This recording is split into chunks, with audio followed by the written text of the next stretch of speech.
পবিত্র মাহে রমজান রহমত ও বরকতময় মাস। এই পবিত্র মাসকে সামনে রেখে রাজধানী ঢাকা 17 আসনের কোড়াইল বস্তি ও ভাসানটেক এলাকার 14টি এতিমখানা এবং হাফেজিয়া মাদ্রাসায় নেওয়া হয়েছে এক ব্যতিক্রমী উদ্যোগ।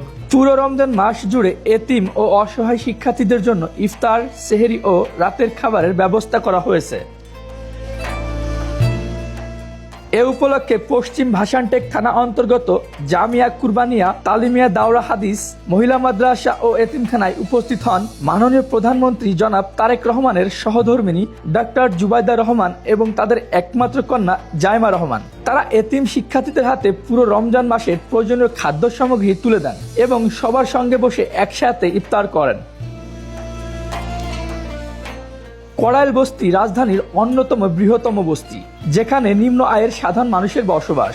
মহাখালী ও গুলশান বনানী এলাকার পাশেই অবস্থিত এই জনপদের অধিকাংশ মানুষই প্রতিনিয়ত অবহেলার শিকার হন, অভাবের সঙ্গে লড়াই করে জীবনযাপন করেন।